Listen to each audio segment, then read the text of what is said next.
Chicagobears banner. My name is Bernard Muhammad. Tonight on the broadcast, we got Plank, also Keith Flournoy. I'm about to say also known. Hey, Guy Moore, what's up, Guy? What up, hey, all right, and Jay Beasley, what's up, Jay? What up? All right, y'all, man. Hey, we got another week of Bears. I would say Bears hysteria. It's been bad this week, too. Man, they got more conspiracy theories than doggone Area 51 out there with the UFOs. I done heard everything now, man. Yeah, it's bad, but I'm not surprised. Because you have to look at it like this: new offensive coordinator, rookie quarterback, new offense. DeAndre Swift played 2 plays in the preseason. And like I told y'all, it's really no preseason. It ain't no training camp no more. It's just really over glorified practice. Right. So, if anybody thought the Bears was going to come out scoring 30, 35 points a game, it's unfortunate, that every year we be like, you got to have patience. But it is what it is. You got to have patience. And the bottom line is, we 1-2. We could have very well been 0-3, or we could have been 3-0. Woulda, coulda, shoulda. You know what I'm saying? So that's why, again, I said that Titans game was so critical. Because if they'd have lost that game, now the Bears would be 0-3. Yeah. Or had they lost to Houston, they would have been 0-2. So to get that one win makes it a little bit better. You got 24 teams in the NFL that's either 0-3, 2-1, or 1-2. It's only 3 teams in the NFL that's 3-0. So, do we want more? Do we expect more? Absolutely. But unfortunately, Bears fans, we've been saying it a long time. You just got to be patient with this, and I think it's only going to get better. Mm-hmm. But it is what it is right now. Mm-hmm. Yeah. Okay. Yeah, Jay. When you watch the Bears play, it kind of make me go back to last year when I was actually, and some of us was doing it too. I was kind of concerned about bringing back Eberflus because I do think you need to line up the coaches with the quarterback, so you don't have like these odd situations going on. Because in reality, the Bears this year should be about developing CalebWIlliams, but your coaching staff want to win. So in those scenarios, to me, then you should have a backup then starting the season. Because the coach is actually trying to prove he can win games, right? I ain't saying he's on the hot seat. I have no idea, but you got to let your quarterback play right away. But I'm gonna say the opposite of what I just said. I think CalebWIlliams may be ahead of most of the offensive players. I think he studies so much that they're not on the same page on some stuff because they're not up to speed on the book, and I think they're gonna have to dial him back a little bit because I'm going to use an example. I done watched this film enough. DJ Moore is not on the same page with CalebWIlliams.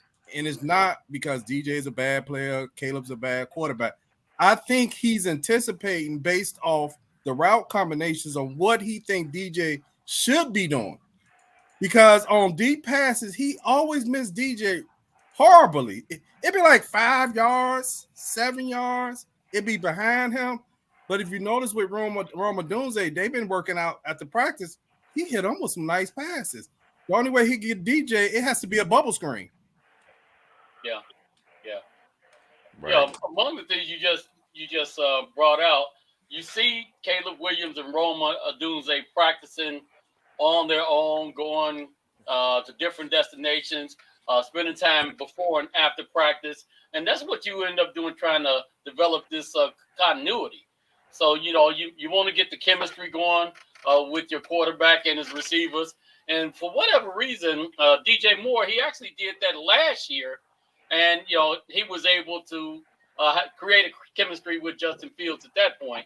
Why he didn't do it this year, he got the big contract and all of those things. DJ Moore is probably the situation that he's been in as a pro for his entire career. So, I was wondering why he's running around and he's angry all the time and he's almost throwing the quarterback under the bus. So I'm not sure what's going on with him, but they're gonna have to get a hold of this. You know what I do believe? I'm sorry. Go ahead. And I don't think DJ Moore's, throwing him under the bus. It's just really, it's frustration.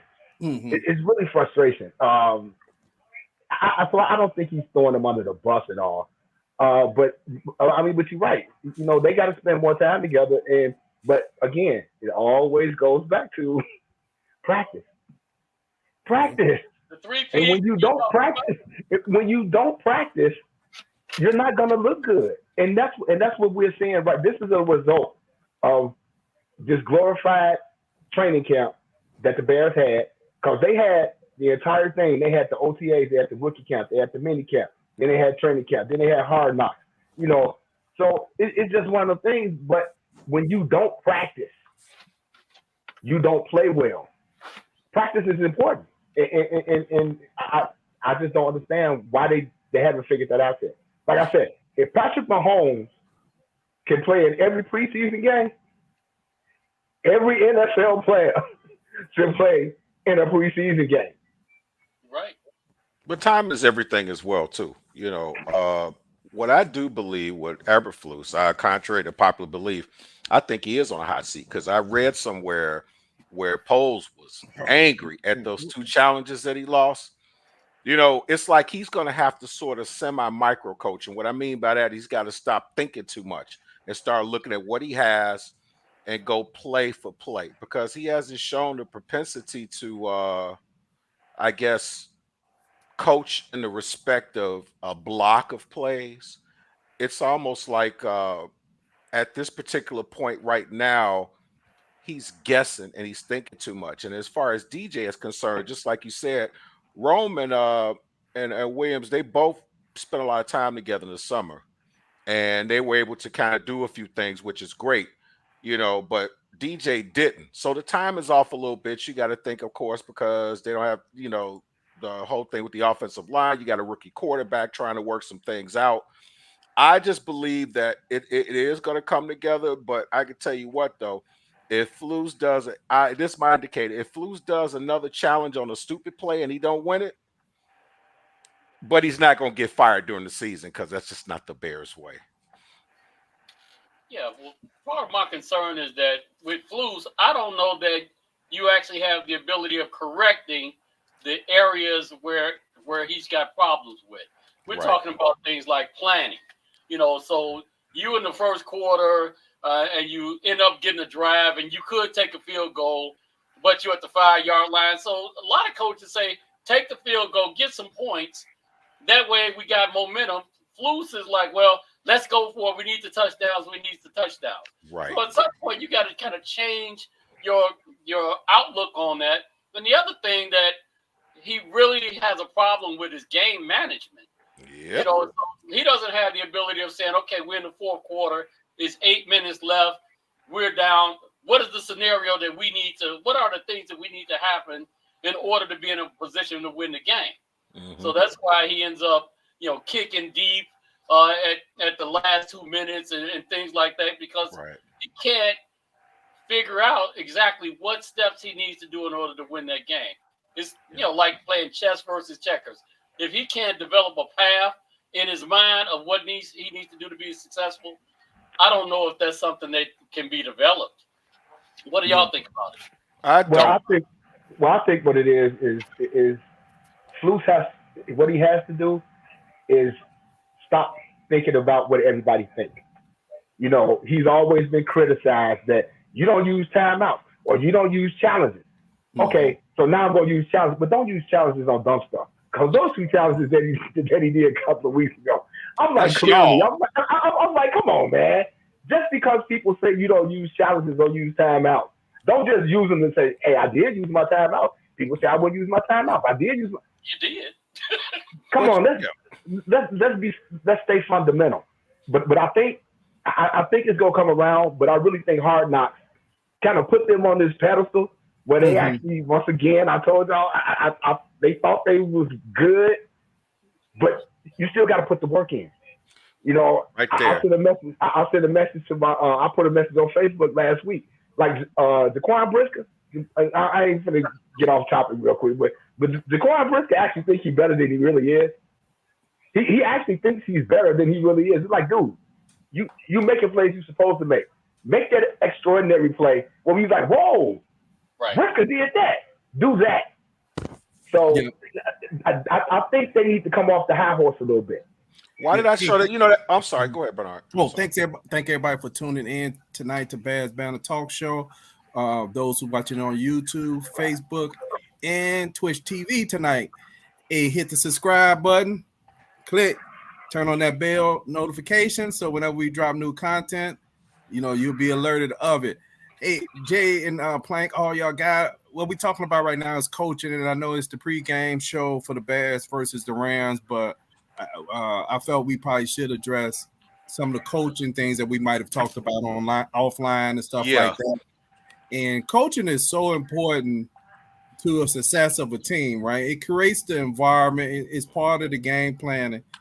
And I do wish he would just turn the play calling over to Eric Washington, and so he can manage the whole game. And because I believe this is what adds to those timeouts that maybe should be used because he's not watching the game, and maybe a challenge that somebody buzz in his ear. Also, when they should have been going for 2 and nobody's communicating that to the players. The players should have known that early in that drive. Hey, what you got, Jay? No, just to go back to that play when they wound up having to call the timeout because they didn't know if they was going for 1 or 2. As I rewatched the game, Rome Odunze and CalebWIlliams, 2 rookies in the NFL, they was playing. Can I say grab ass? They was playing grab ass with the ball. Like they was so happy. You know what I'm saying? And it's almost like they actually have to get over that too. Like, okay, y'all, I understand y'all happy. Your first touchdown, your first career throw as a touchdown, your first career catch. But y'all still got to remember, we are in game. Yeah. We are in game. So I really don't put that on the coaches. Kinda, but not sort of, because it was one of those things where they was really like, they running down the field, each one of them trying to grab. I mean, so it is not me trying to make no excuse, because they should know it should be when you got the ball, to me, when you get past the 50-yard line on a sustained drive, there should be somebody saying like, hey, okay, look, we're driving the ball. If we get down here and score, we know what the score is. We need to go for 1 and we need to go for 2. The special teams coach, he automatically sent Cairo Santos and the kicking team out there. He automatically did it, which means it goes back to the communication amongst the coaches and the rookies playing grab ball that, it's just a lot. And they just need to settle themselves down and play the game. But the problem for me with the Eberflus angle and stuff like that, remember I sent the text about showing the video of Mike Tomlin. Has nothing to do with players. This has nothing to do with particular players or anything. It has to do with coaching. He, as a coach, understands that not only is he a coach, he's a mentor as well, too. He knows that there's going to be a lot of talent that comes on the Pittsburgh Steelers squad. But he's also smart enough to sit up and look and understand that, okay, I got a 3rd and 2. Let's see what the defense is doing.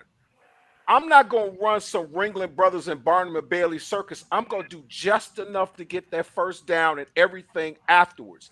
It's meticulous, and that's why guys go to the playoffs, because coaches actually pay attention and take what the defense gives them instead of saying, oh, well, you know what, I'm going to really trick them this time. I'm going to do something, and it blows up in your face. But as a coach, you have to understand that you're a mentor. You understand Odunze and Caleb are probably miles ahead of a lot of people right now.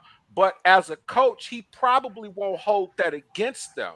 What he's going to probably do is come to these vets like, y'all let these little young boys show y'all up, because I'm going to tell you what, they going to start and y'all going to sit. I don't care how much money you make. And to be quite frank with you, what has to happen is for years, we've been dealing with mediocrity. And because you know why?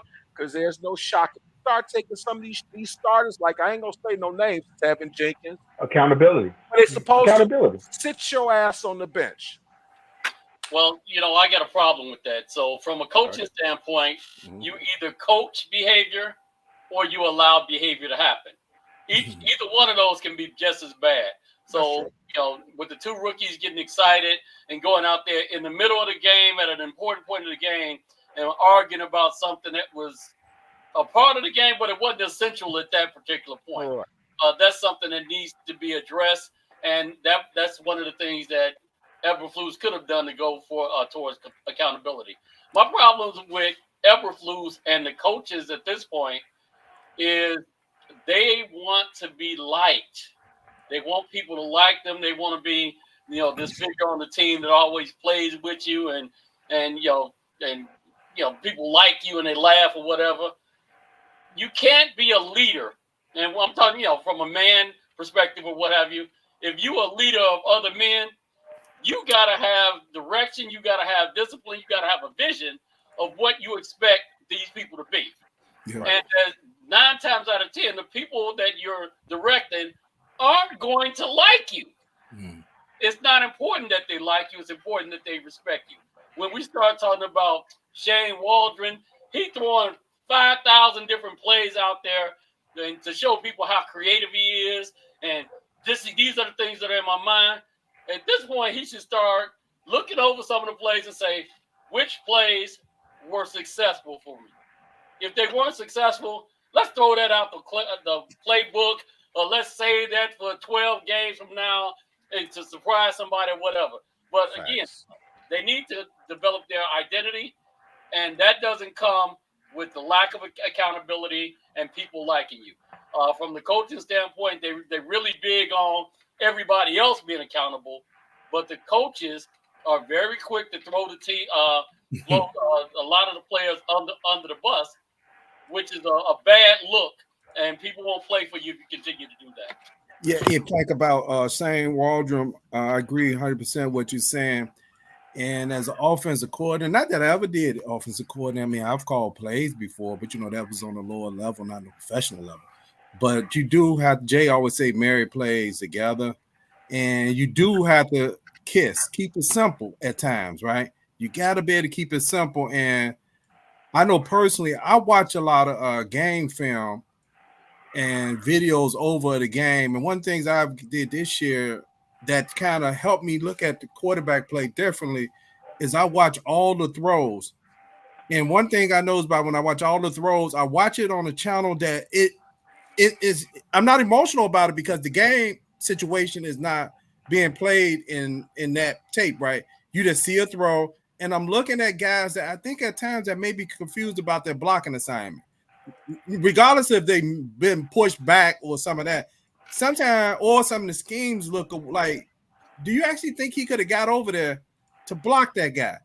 Right? That's too far, right, for him to go. Or you got Komet going in motion, and he's trying to pick up an athletic defensive end, right, after he's going in motion. That may be challenging for him to do, right? Now, maybe he's standing in front of him, he has a 50-50 shot. But if he's going in motion, maybe he doesn't have. What you have, Jay? I think, and see, this is where you have to come together as a team. What I think needs to happen is the Bears were number 1 in rushing last year, running the football. Take Justin Fields out. But what needs to happen is you have 4 starters on this offensive line that was on this offensive line last year. Mm-hmm. So I think what Shane Waldron needs to do is swallow his pride, because Chris Morgan, who is the offensive line coach, is also the run coordinator. He needs to go to him and be like, okay, you know what? What did y'all do last year that actually worked? Mm. But you got to be able to swallow your pride to be like, okay, I am the offensive coordinator and I want to call the plays, but our running game is 31st in the league right now. So I need to know, what did y'all do last year that we can still do this year to make it work? Caleb constantly stays in the shotgun. You on the goal line, you running 3 wide in the shotgun, and you still running the football. I don't understand. Your running back don't have a chance, because, like you say, if you at the 5, now the linebackers are closer to the line of scrimmage. The safeties are closer to the line of scrimmage because they got the back end of the end zone and the sideline as they friend. You have to be able to run the football effectively that way. And when you're in shotgun and your running back is still starting 6 yards away from the line of scrimmage, it's a recipe for disaster. Exactly. Mm-hmm. You know what, man? Here's something I don't understand too.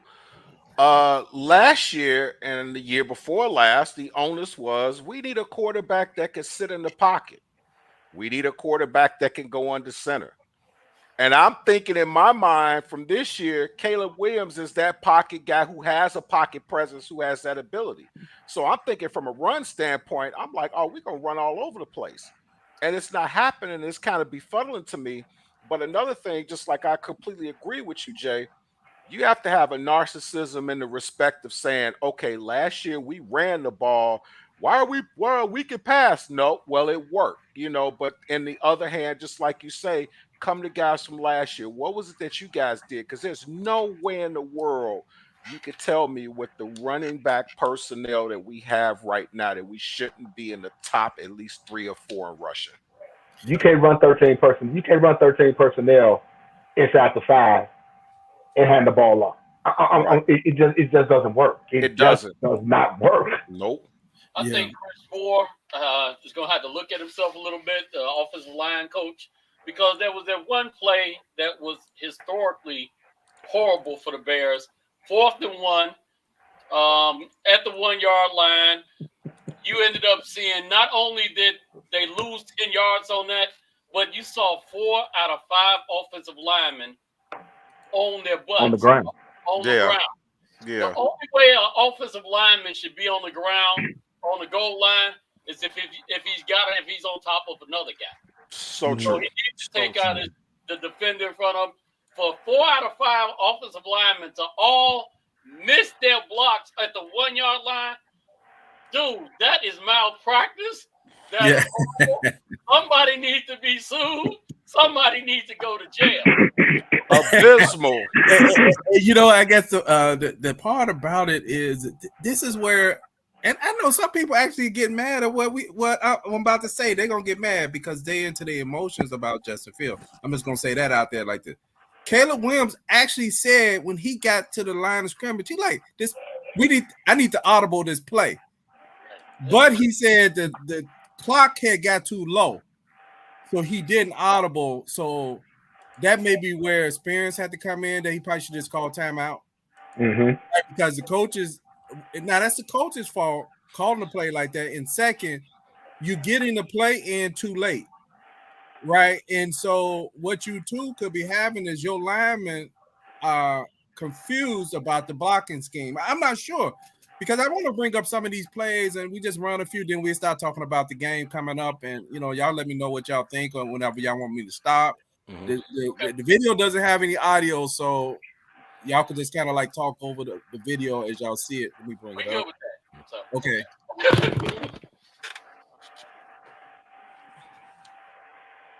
Okay.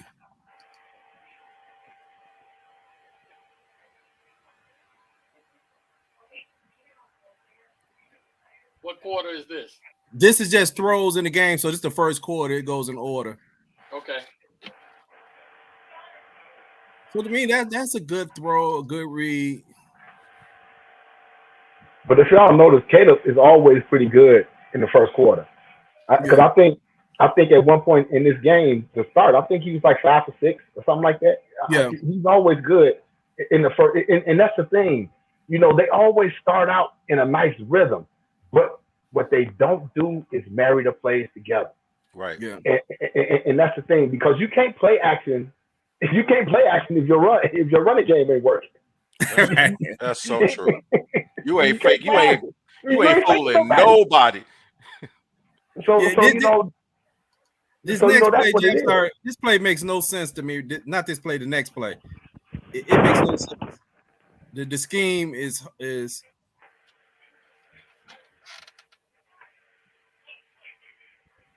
so okay. In this play, to me, this is what was weird. So it looked like they're trying to run a mixed direction, like they're going to do a shuttle or a pitch out to DeAndre Swift.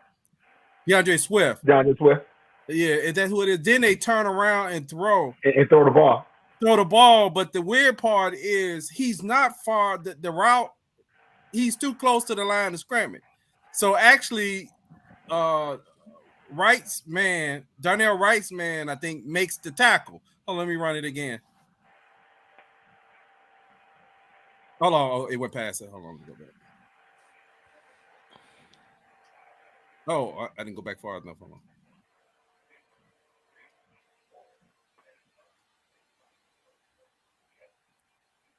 on. I think this, okay, it's the play after this, I believe. Okay. He's going to fake the pitch, and then he's going to throw the ball. That was horrible. Wait, you expected that offensive lineman to get 10 yards out in order to block for him? I just think the Bears need to change their blocking scheme. They're trying to run this zone block where they're trying to get their offensive lineman to the next level. And their offensive line is not that skilled. Yeah. It's too much penetration, to be able to block and then get to the next level, because if you're missing your man at the line of scrimmage, getting to the next level means absolutely anything, because the bottom line is your man is actually going to be one to make the tackle. Right. Yeah. Look at this. It's too much penetration, man. It's not giving them enough space to operate. And as a rookie, like right now, he tried to throw it out of bounds, whatever. But by the same token, man, it's so many different things that are going wrong, man. But man, I'll tell you what, though, one thing I'm seeing is CalebWIlliams is doing steak and shake. He has really good footwork. Mm-hmm. Yeah, he does. Look at him. He's getting the proper depth. He's getting his 3 steps back or 5 steps back very quickly. He's got a good base to throw from. Man, that's wonderful from a rookie. Yeah, it'd be a lot of sacks for a lot of quarterbacks too for what he's doing. And I still say that CalebWIlliams is light years ahead of himself. Yeah. Even though he's only played 3 games in the NFL, you can tell that he has a football IQ as a quarterback. He really does. It's just the offensive line just got to come together, and the play calling as well. This play here is a dime. I think it's already in the replay. I mean, this play is a dime. It's boom. You can't coach that. But the blocking is better too, and the blocking is better. Good ball placement. You can't coach that. You cannot coach that. And the blocking is better too. Now this is the play right here where, okay, I wanted to freeze this play. This is where, to me, the coaching is failing too, because you in field goal ranges early in the game. You may want to just kind of temper it down to make sure your quarterback not taking risks. But the more I watch this play, I realize that he was a little late on the throw, but some of this is DeAndre Carter's fault. Mm-hmm. He's wide open. You see, he down at the bottom. He's wide open. He's wide open. Yep. And what he does instead of sitting on the route, he starts bagging up. He starts bagging up, which he actually gives the D-back space to actually pick the ball. Right. Watch this. See, and most people, when they watch this, they think we making up excuses. And I'm just like, watch the film and you'll see what's happening. On that play, it wasn't as a bad decision as you have a receiver who's really been a third-tier type guy, mostly special team, who should at least sat right there on the route. Worst case scenario, the guy would have ran into him to get the pick, and he maybe could have batted it down. He bagged up so much, he allowed the D-back to step in. He allowed the defensive back to come in. He coming right to me. This is going to be great. I ain't got to I'll speed it up, and I know this is a little long to get through some of these plays. And hey, that's Jalen Jones that used to play for the Bears that made those 2 picks. Mm-hmm. This is great running by Johnson.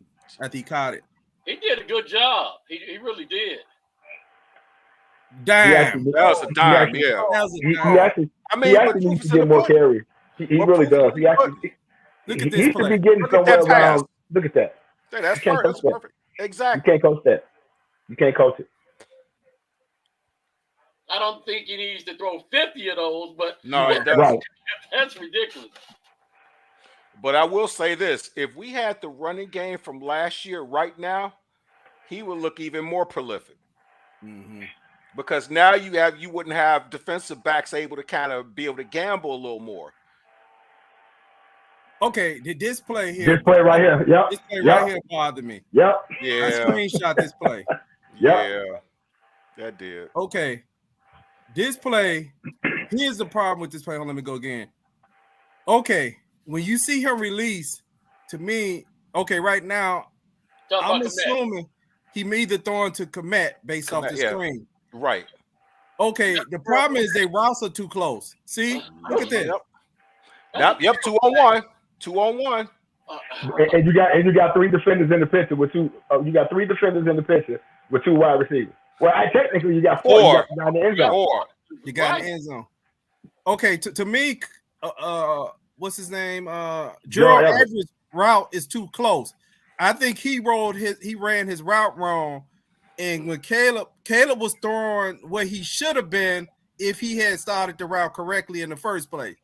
He ran it so close to Komet, but I think Komet route should have probably went more this way because as this play to develop, you actually gonna see Rome Odunze that who this play probably should have been designed for. Hold on, let me see if it's gonna show up. Everett isn't showing me a whole lot of anything right now. Right there. Wow. That should have been pass interference. Look like. I hate these bubble screens with them. They want these receivers to block. You can't pass block for a screen. Exactly. But anytime you get down inside the 20, man, the bubble screen is just not a good. It's just not a good call. Here we go. Not a good call. Look at all the linemen. See where they end up right after the initial contact. Yeah. So this play here, to me, this is 4th down. The weird thing about this play call is, okay, one is here's shotgun. You don't need 1 yard, and you're trying to run this here. But if you look at it, you have 2 receivers. Can y'all see this arrow? Yeah. You got 2 receivers, so you're actually running to the strong side of the play where they have enough defenders there. You don't run nothing to make those guys. So to me, if you was gonna run other than just run right here, but if not, you should have went this way. Yep. Because you only got 1 player there that you really got to beat unless these guys penetrate. That should have been a reverse. That should have been a right. that should have been a reverse pivot to the short side of the field. Yep. If you would go run that play, that's a reverse pivot. Let me see. To the other side of the field. That was doomed before it even started. No sense. That was doomed before it even started. Linemen laying down on their butts. What? That was doomed before it even started. Mm-hmm. Past that, these is commercials that pop up. I'm gonna go to the end so we could get to the game. I know I want to show this play again, and I know how much we may say 40 yards are buried into a Hail Mary play, but if you really think about this, running a successful Hail Mary, even though they didn't score, builds confidence in the team.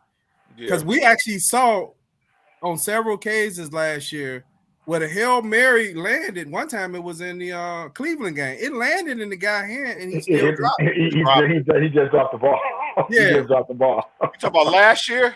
Was it Mooney? Mooney, it landed right there in his lap. It landed right there in his lap, and he couldn't hold the ball. And so when you look at this play, the Hail Mary throw actually lands in the right spot where he's supposed to throw it. Yep. So only thing happened was the way the ball deflected. It made DJ turn away from the end zone. From the end zone. What do we get right here? Okay, some Rams fans are here. What's up, Rams fans? Hey man, let me run this real quick.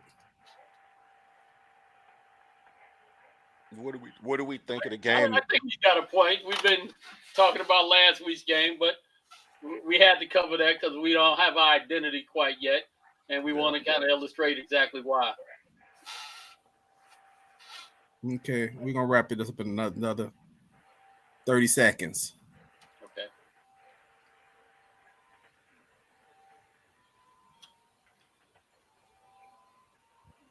So that's a bad decision right there. You're trying to force something in. Komet really played a good game to me. Yeah, he did. 10 catches. That's big for him. He needed that. Keenan Allen's gonna be back next this week, so that's a good thing because I still say Keenan Allen is gonna be the safety blanket that the rookie quarterback needs. They already say Matt Pryor is starting at right guard again. Darnell Wright is off the injury report, so he's gonna play. Is Jenkins gonna play? Jenkins is playing. I'm not talking about the guy that's been impersonating him. With a real Tevin Jenkins step up, please stand up. Please stand up. But we are Bears fans, man. But my man Blank Face Injury, he goes, Rams fan here. Just want to hear what you guys think about the game between our teams on Sunday. And then he followed it up and said, I hope this isn't a breakout game for Caleb. LOL. Welcome, my man. Welcome. Let's get to the game with the Bears versus the Rams. Like I just wanted to talk about that because I know yesterday I wasn't able to get the show with the 2-minute drill. Christian was available. I just wasn't available. So I just wanted to at least kind of catch that up. Man, this is going to be an interesting game because the Rams have a few players out. A few? Yeah, do they have a few out? They got a lot. They ain't got a few. They got a lot. Who they got out, Jay? Nakua's not playing this game. These are starting wide receiver, both guards and they center. The only starters on their offensive line is they two tackles. Okay. As far as the injury report goes right now. So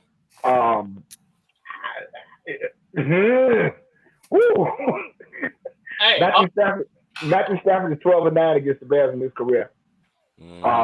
Just including his time with Detroit. In the last 6 games, the Rams versus the Bears, the Rams have lost 3 games in Los Angeles. The Rams have lost 3 games in Chicago. This is going to be a very interesting matchup. But as much, y'all know I love the Bears. Y'all know I love them. But I'm going to tell you, Sean McVay, when I watched that game last week against the 49ers, they were down 14-0. Yeah.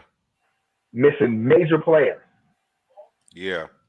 They 100. Sean McVay 100% runs 13 personnel.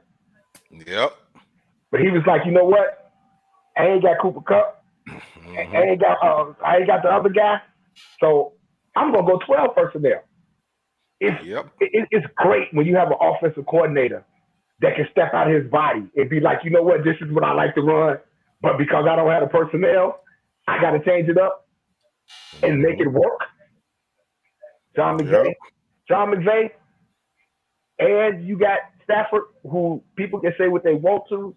Stafford is a Hall of Famer in my book. He is. Yeah. It's going to be hard. This game is as much as on paper as it looks like the Bears should run away with this game. I like the coach on the LA side a lot more than I like the coach on the Chicago side. And that's what it comes down to. It comes down to coaching. I'll tell you what, though, Jay. Okay? First of all, it's going to be hard to overcome those lost wide receivers. Cooper Kupp. He just is. And Nakua is no short work. That dude, he brings it. That said, even though Sean McVay, he's a master of prestidigitation, this dude comes up with magic plays that you never even anticipate them being able to make. It's hard for him to come up with all of those replacements for his offensive line. So not only is he missing 2 of his starters for this year, remember Shelton, the Bears center, also came from there. So he's actually missing a lot of depth. So I'd like to see what Sean McVay kind of brings to the table. He's a smart guy. He's always ahead of Eberflus, but it's kind of hard to overcome all those losses just from a physical standpoint. So because of that, I'm giving the Bears the advantage in this particular game.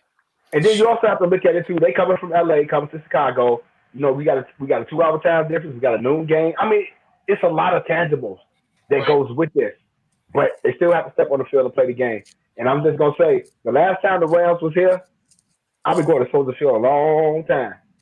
But that game in 2018, when they won 15-6, that was the loudest game I had ever been to. And when I tell you, it felt like the stadium, Soldier Field was literally rocking. It was literally rocking. So if we can bring that same energy, and I think we will, because I really think that a lot of people, the Bears fans, we come out, and the stadium be rocking, and so we'll see what happens. But this is for week 4, it's unfortunate, but at the same time, like I say, this is a must-win game. This is a must-win game.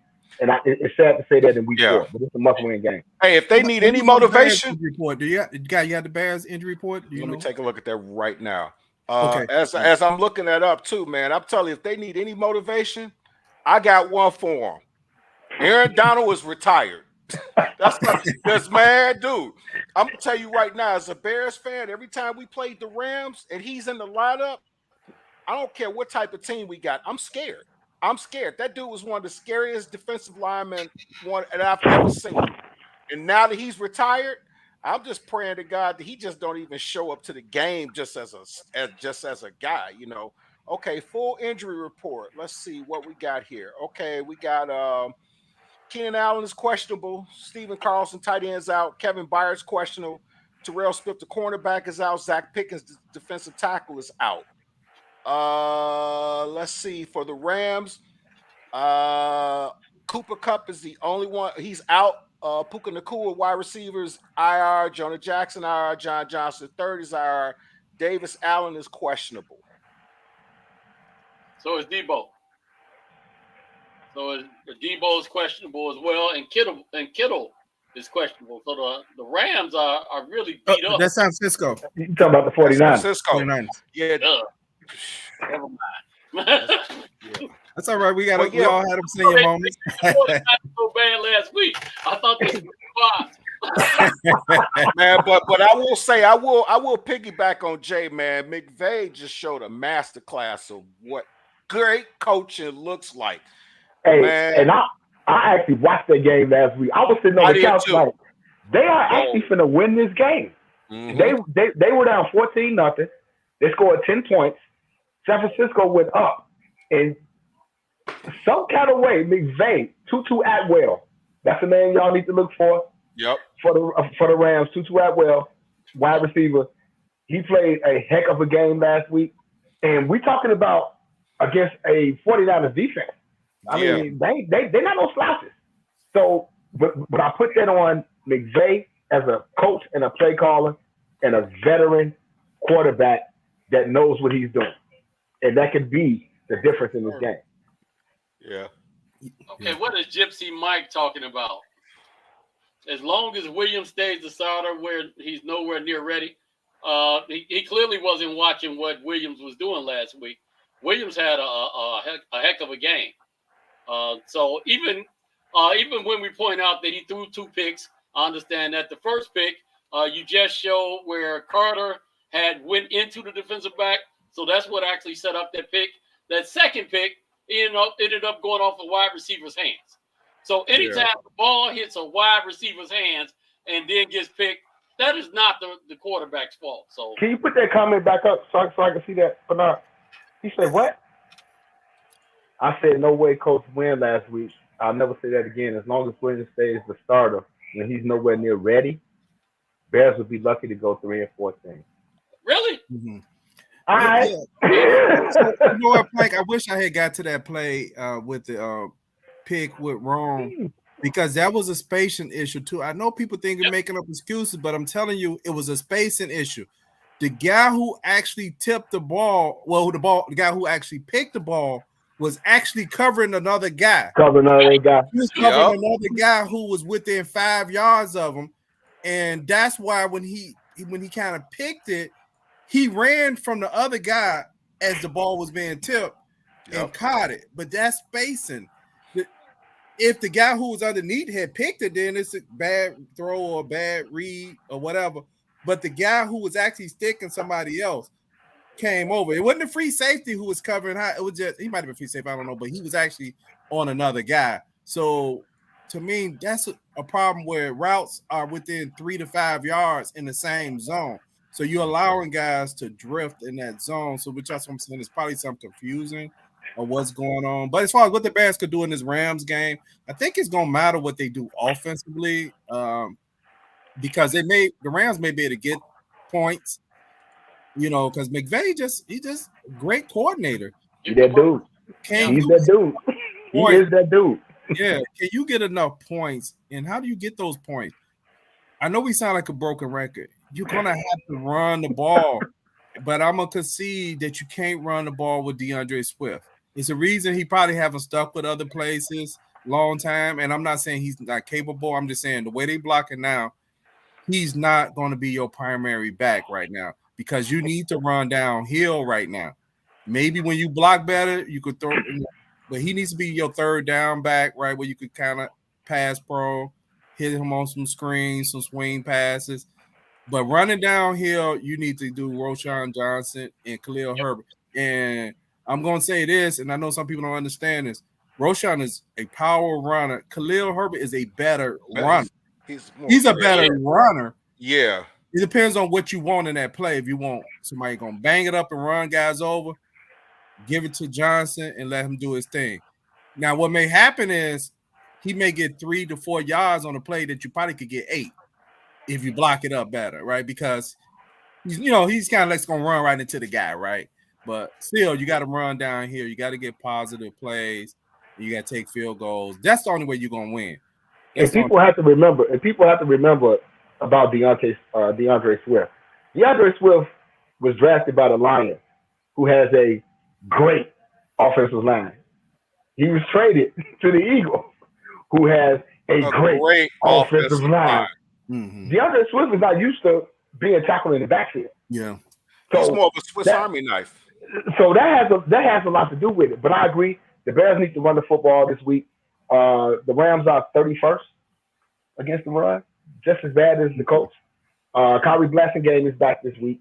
So I'm hoping that what I suggested is that Shane Waldron go to Chris Morgan and be like, hey, how did y'all do this last year? But they need to run the football. They need to run the football. They need to sustain some drives because the bottom line is offensive linemen, I don't know if ours do, but most offensive linemen like running the football. Yeah. Right. You know what I'm saying? They actually like putting a hat on the hat, going Imano. So, but in order for the Bears to be successful, Shane Waldron has to run the football, which will open it up for the play action pass. The secondary for the Rams is horrible. Again, we might sound like a broken record, but this is a winnable game for the Bears, just like last week's game was. Yeah. What Gypsy Mike says, I heard the same BS excuses last 2 years about Fields. You ain't heard it from me. Anybody tell you who watched this show in the pocket that the first 2 years I was giving Fields a lot of credit. People got mad at me last year because I was probably one of Fields' critics last year, not because I disliked him or was a hater. I was eliminating all the excuses. So not on this show, we was making excuses for Fields. We were not. Yeah, he must. Yeah. Gypsy Mike, you must be new to our show, bro. You might have to go back to last year and watch. You may have to catch up with us. You might have to catch up with it because, matter of fact, I tell you this, and I don't want to stay on this topic too bad. I sent them stats, this group stats earlier that the first 3 games of Fields last year, CalebWIlliams stats are better than his in the first 3 games. And Fields' first 3 games with the Steelers are almost identical to his first 3 games with the Bears last year.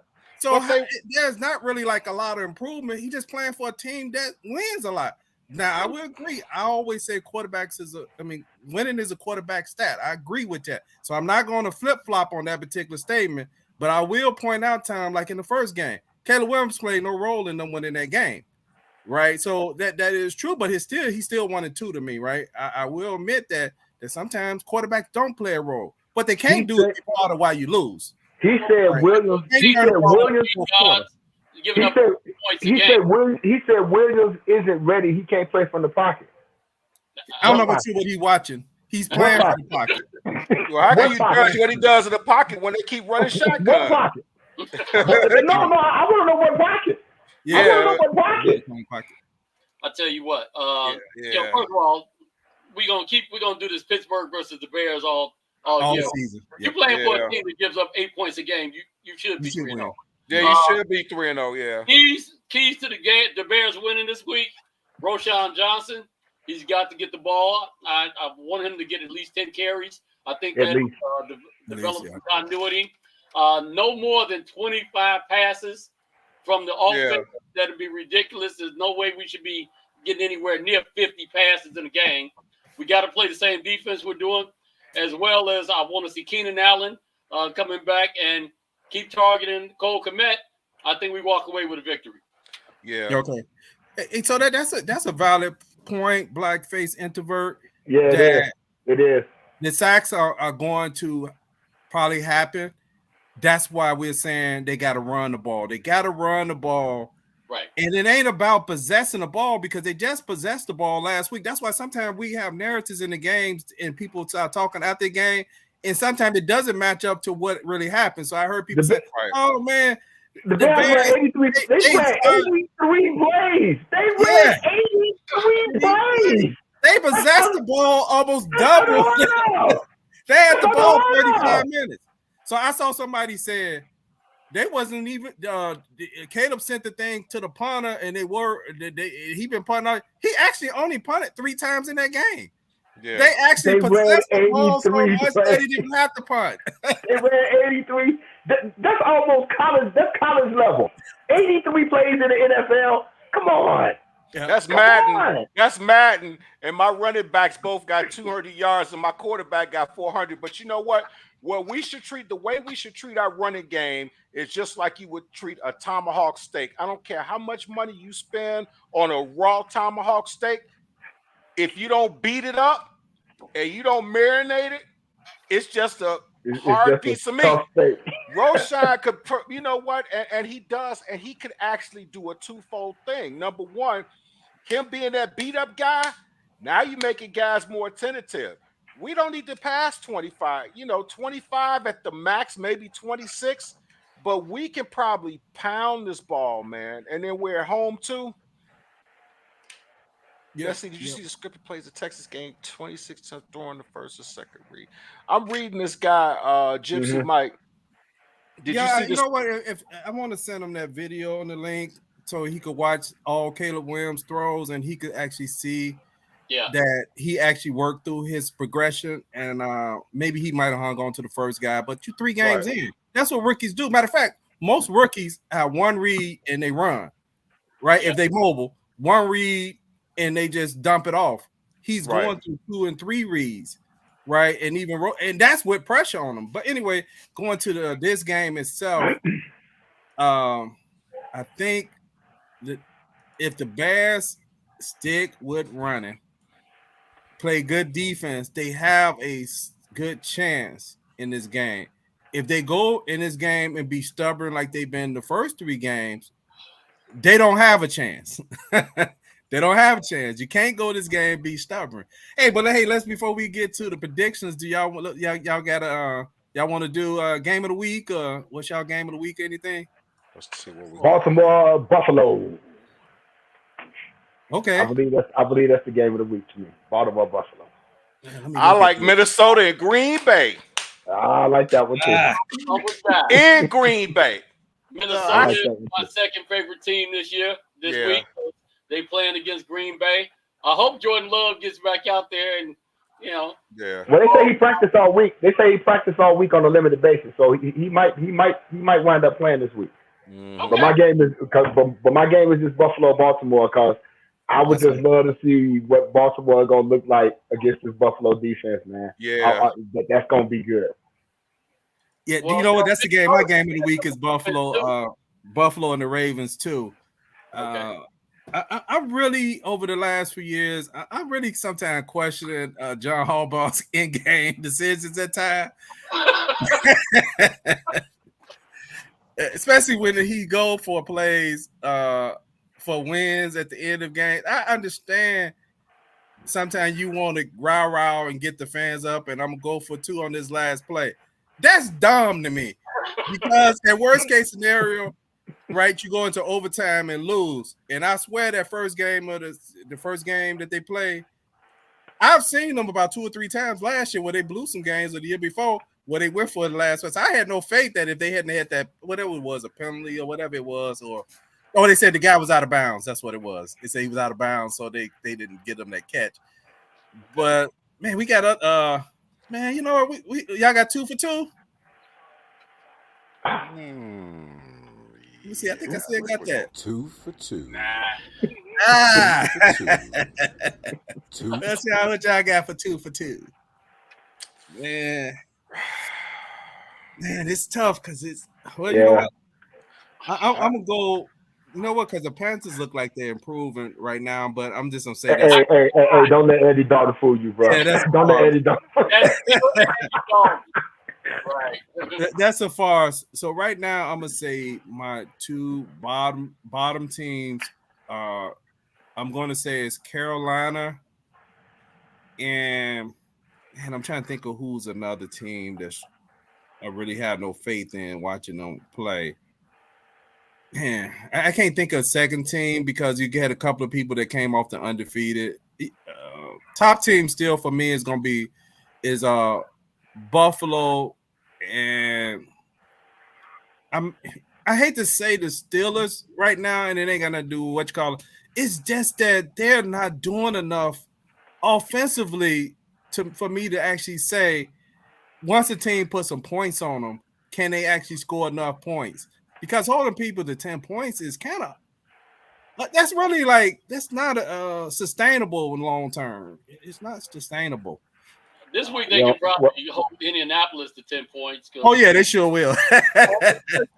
Because you know Richardson gonna get him the ball. Richardson's gonna give them the football. Oh, there you go.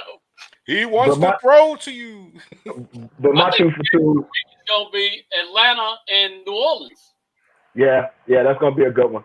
But my 2 for 2 is gonna be my thank you, Blackface Universe, for tuning in. My 2 for 2, my 2 lowest is gonna be Carolina, and this might shock y'all a little bit. But I'm actually, as bad as Tennessee is, I'm actually gonna put. I got 3 teams I could put down there: the Giants and the Cleveland Browns. Deshaun Watson. Yeah. Oh my God! Go ahead and say it, Plank. Go ahead and say it. What are you doing? What are you doing? What are you doing? What are you doing? And my 2 top teams. You say Bears and Jaguars bottom 2, KC Lions. Okay. Yeah, I was tempted. Hey, Gypsy Mike, I was tempted to say the Bears, man, but I didn't. All I'm gonna say is my bottom 2 is I would have to say Carolina and the Jaguars, and my top 2, of course, is Buffalo and KC. Yeah. Golden Boy that lost 8 games in a row. KC has been gifted 3 wins for real this year. They have been gifted 3 wins this year, but they 3-0. So they 3-0, and they're the champ. So until they get knocked off, what can you say? Yeah, regardless of some of the stuff that happened by the refs that people keep pointing out, whatever that may be, I'm still gonna say this: once a team or a player start winning consistently as champions, and that moment exists in those other teams, right? And people start fading in those moments against those championship teams because they start saying, "Man, this dude always win. Man, they always find a way." So to me, they are one of they top team until you prove they not. You know. I tell you, one of the games of the week I'd like to see is Washington and Arizona. I'm looking forward to seeing Marvin Harrison.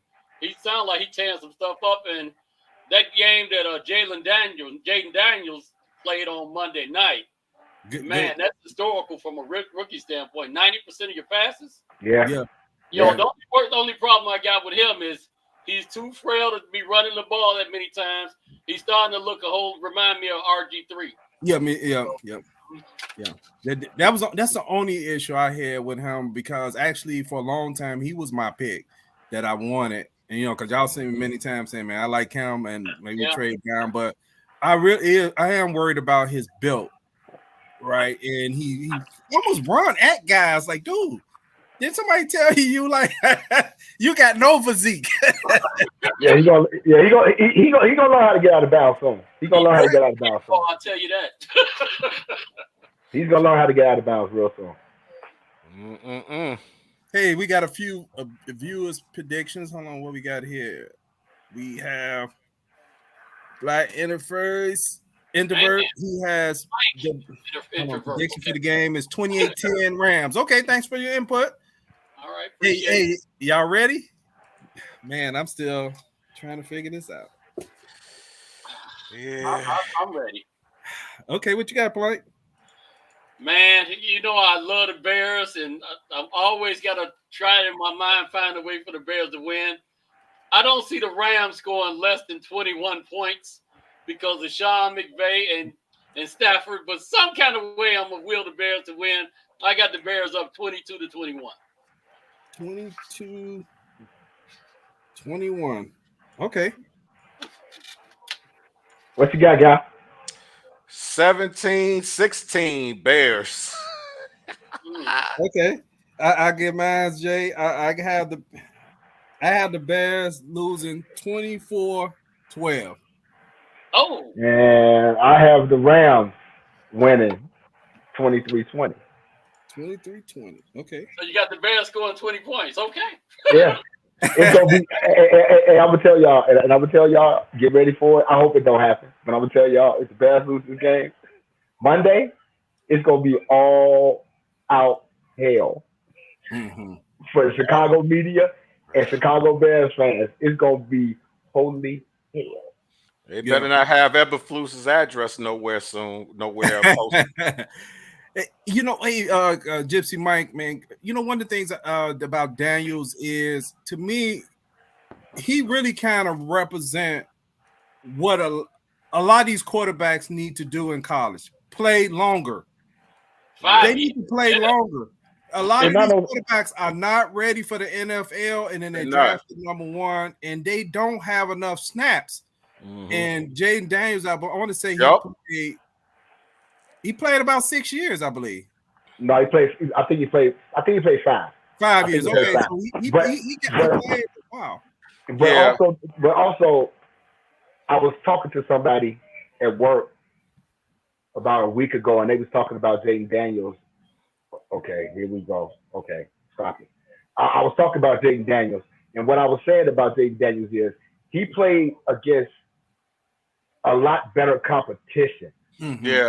Than Caleb Williams did. Caleb Williams played in the Pac-10. USC was scoring 45. They was losing 48-45. Jaden Daniels played in the SEC, so he played against a little bit better competition, and I think that actually helps these players in their growth. But Gypsy Mike said something very important too. That he said that Daniels did get beat up quite a bit too. Yeah, he did. And that actually, believe it or not, that actually helps him out a lot more, So I 100% agree, man.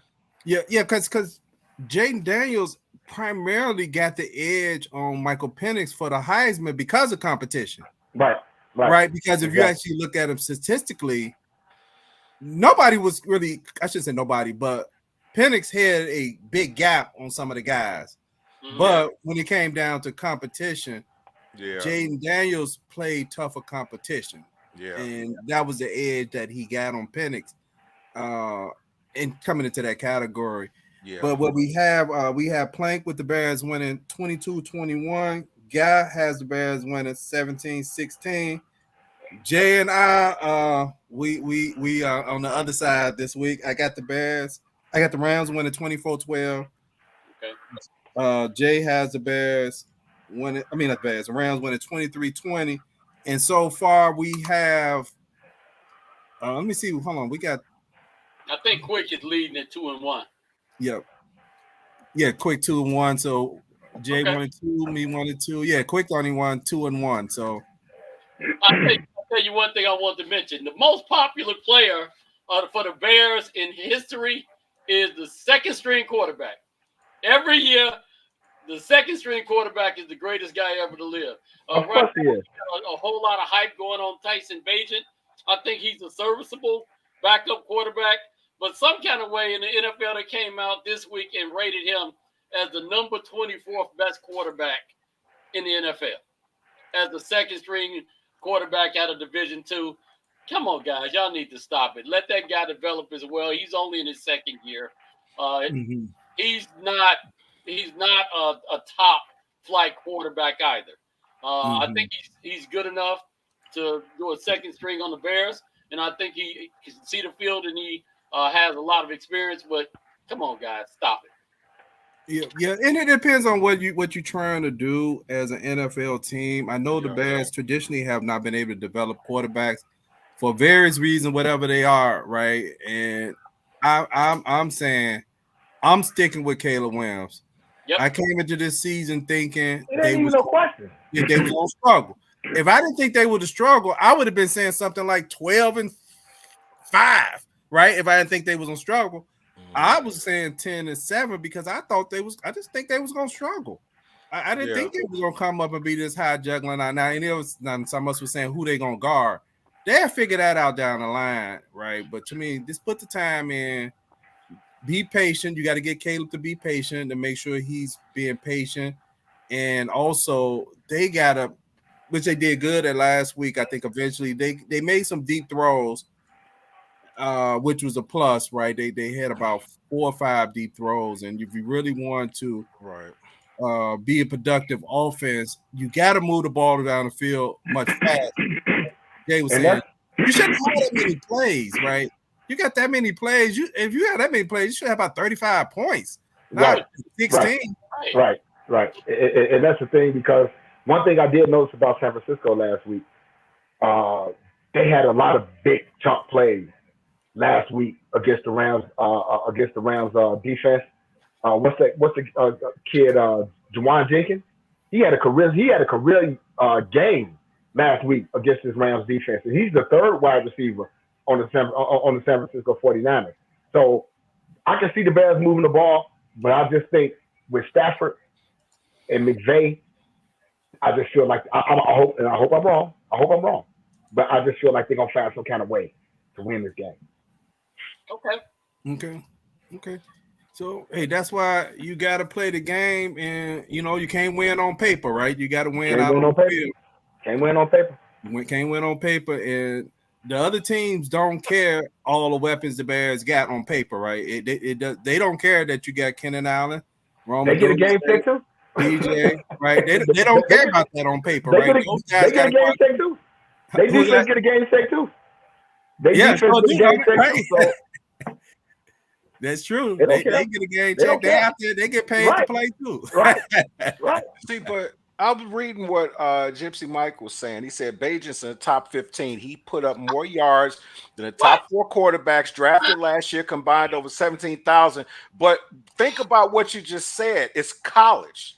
It's division. We know a whole lot of guys that was dogs in college, man. But it's Division 3. But the only knock that I got against Bagent right now, and I know it would have to be a coach that could actually work around it to kind of vary plays to accentuate what he doesn't have the strongest arm. And if he's on the go with this offensive line right now, and he on the run, and he ain't got an arm. You know who was kind of, I'm sorry, we'll wrap up in a second. Right. Remind me of Josh McCown.